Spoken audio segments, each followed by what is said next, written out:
Hello, welcome to Step In Deeper.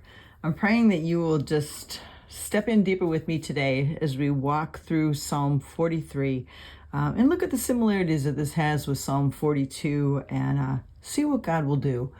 So let's start with looking at Psalm 119, verse 129. Your statutes are wonderful, therefore I obey them. God, I pray that as we're studying your word, that we really will sense that your statutes are wonderful. God, your word is wonderful, and therefore we will obey. Lord, not because of duty, not because we feel like we have to, but just because your word is wonderful and you are wonderful. We thank you for that. Amen. So let's look at Psalm 43. Now, the other day we looked at Psalm 42, and they are very similar. Some scholars, a lot of scholars, believe that Psalm 42 and 43 are considered a single unit. In Psalm 42, the psalmist is speaking basically to his nefesh, to his soul, and telling his soul how he should be reacting. In Psalm 43, the psalmist is speaking to God. So there's a little bit of a difference there, but so many of the same wording is in this psalm as was in 42. So let's read through it, and then we're going to dig in and really look up a bunch of words in the Hebrew today. Vindicate me, my God, and plead my cause against an unfaithful nation. Rescue me from those who are deceitful and wicked. You are God, my stronghold. Why have you rejected me? Why must I go about mourning, oppressed by the enemy? Send me your light and your faithful care. Let them lead me. Let them bring me to your holy mountain, to the place where you dwell. Then I will go to the altar of God, to God, my joy and my delight. I will praise you with the lyre, O God, my God. Why, my soul, are you downcast? Why so disturbed within me? Put your hope in God, for I will yet praise him, my Savior and my God. Now, did you see how many things were similar? This whole thing right here is right from Psalm 42. And even where it says, why have you rejected me? Why must I go about mourning, oppressed by my enemy? That is also from Psalm 42. So you can see why there are scholars out there that say they really should go together. So again, 42 was an individual lament, and we're going to label this as the same thing. So this is an individual lament. And we're going to start right at the very beginning, and we are going to look up the word vindicate. So vindicate me, God, plead my cause against an unfaithful nation.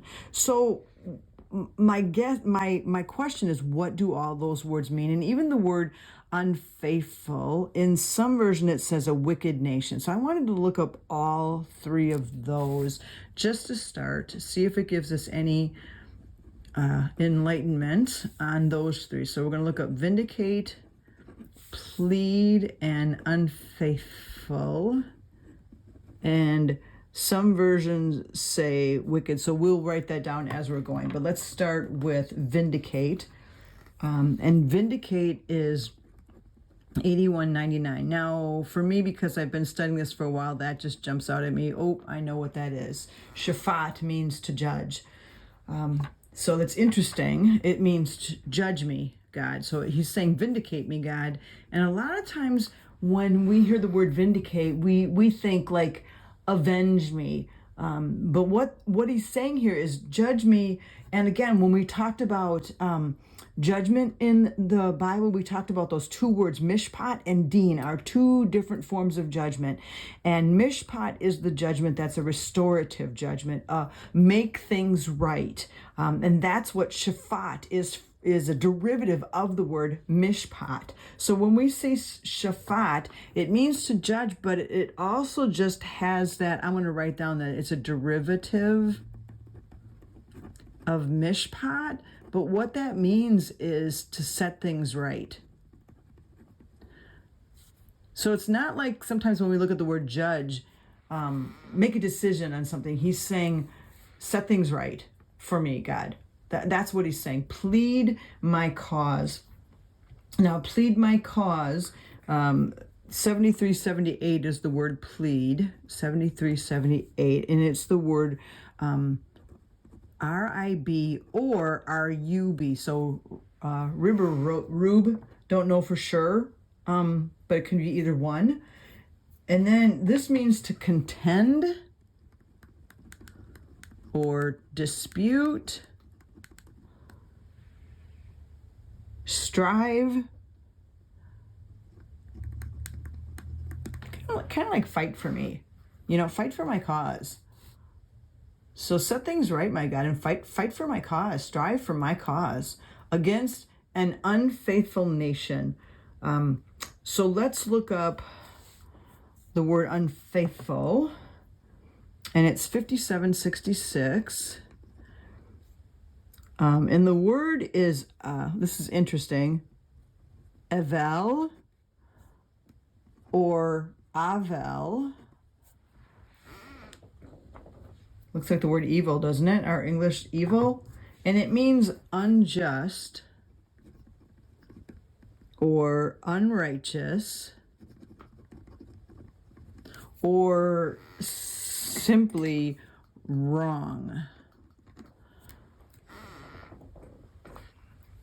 So he's basically saying, plead my cause, fight for me against an unfaithful nation. And the word nation here is goy, which we've looked at before too, goyim, which means the Gentile nations, which for them would have been the pagan nations. So there's something going on where, again, the nations are coming against him, just like we saw in Psalm 42. There was an enemy that was listed. But he's saying, fight for me, God. Rescue me from those who are deceitful and wicked.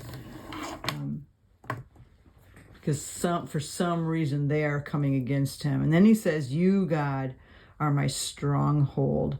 Now in Psalm 42, it says, you, God, are my rock. So interesting. And so Psalm 42 says, you, God, are my rock. Why have you forgotten me? And this one is, you, God, are my stronghold. Why have you rejected me? Now the word stronghold, let's look that one up because we're going to see that. All right, so we're going to put stronghold right there. And we're going to look that word up. And that is 4581. M-A-A-Z, ma'atz. And it means a place or means of safety. So a place or means of safety. So you are the one that I run to. You are a place of safety, but you're also the one that brings me into safety. It also can mean like protection, fortress, refuge. So those are all, God's the place that I run to. So God, you are my stronghold. You are my safety. You are the place that I run to. But why have you rejected me? Why must I go about mourning, oppressed by my enemy? So it's that same thought there, repeated asking, which is very familiar when we look at the lamenting Psalms. Why must I go about mourning? But then he says something really interesting in verse 3. Send me your light and your faithful care. Let them lead me. So I was like, okay, what does that mean? Send me your light and your faithful care. So when I looked up light, it just meant light. So that wasn't real helpful. So then I was like, let's look up faithful care and just see what that means, because this section is kind of confusing to me. So this section, it was something that I'm like, I want to look up a little bit more. What does it mean to send me your light and your faithful care? Let them lead me. So we're going to look up faithful care.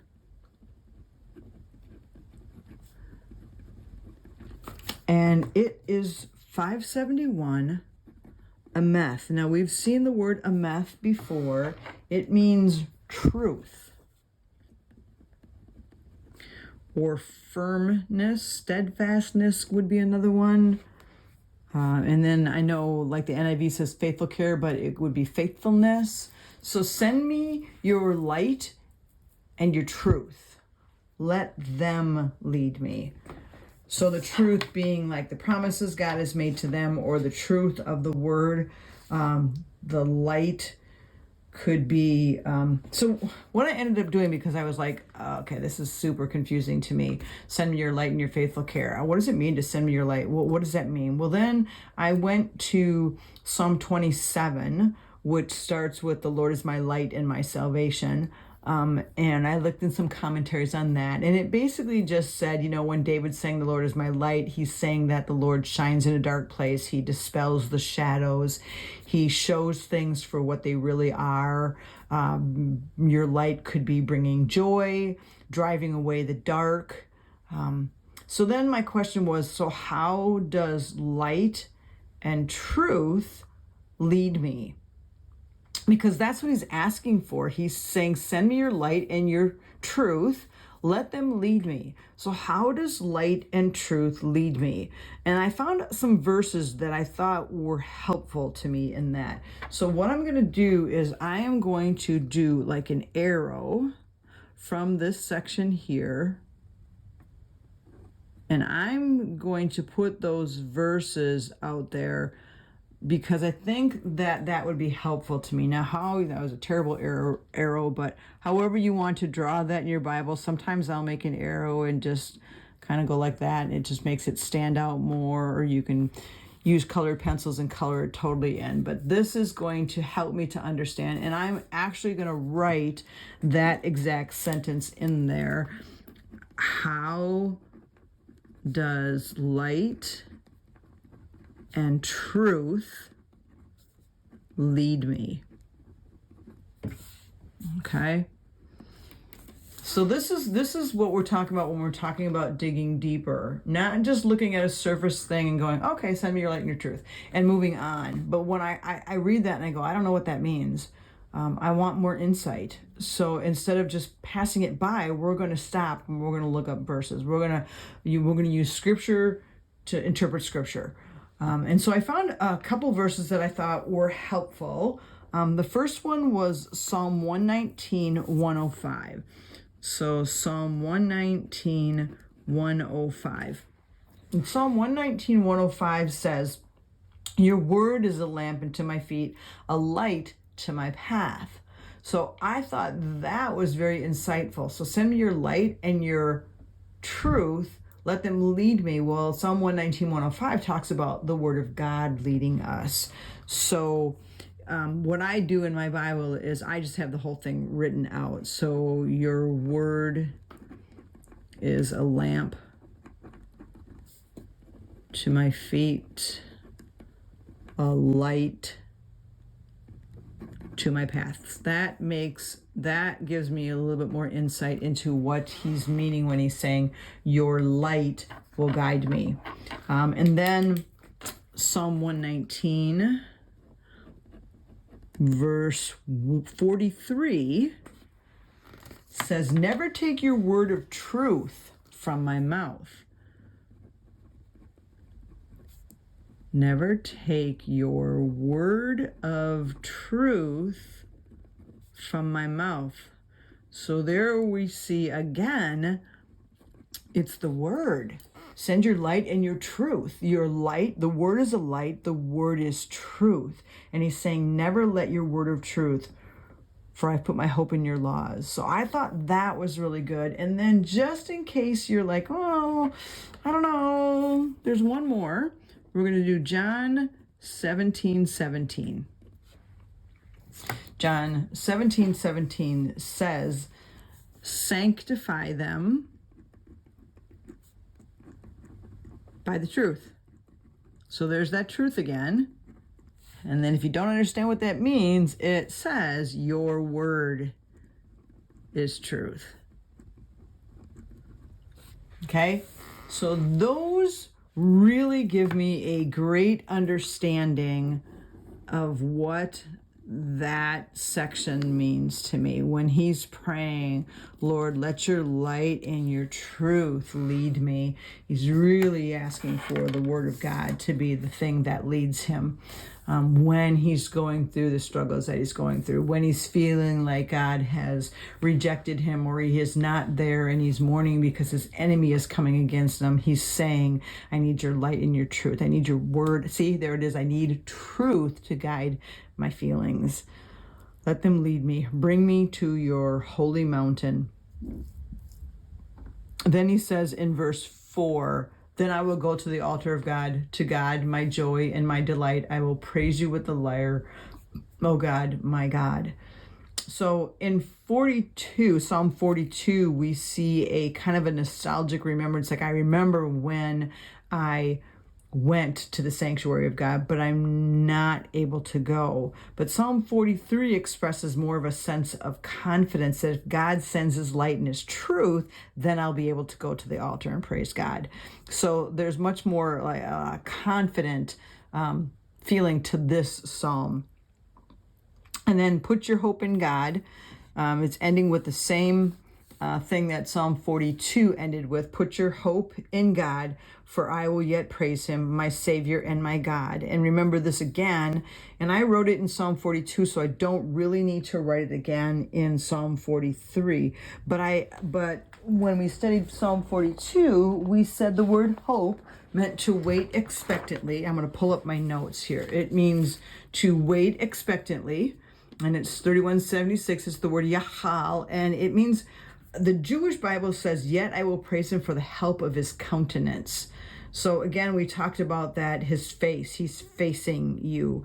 And then we know that God's help is there when he's facing us. That's just a beautiful thought.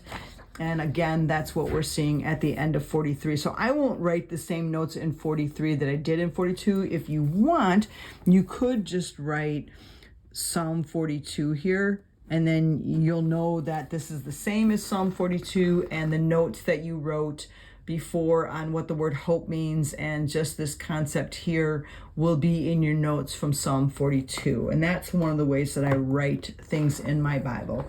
So what an amazing psalm. Again, an individual lament, but there's so much that we can get out of this one as far as how to pray and ask God when we're going through a hard time. So Lord, I just pray that as we go through struggles in life, that we really would have in mind that you are our Shaphat, our judge, that makes things right, that sets things right, that when things are not going right, that we can turn to you and ask you to plead our cause and do what it takes to set things right in our life, Lord God. And Lord, as we are struggling sometimes with the way we're feeling like you're not there and you're rejecting us and you're so far away, God, that we would just pray, send me your light and your truth.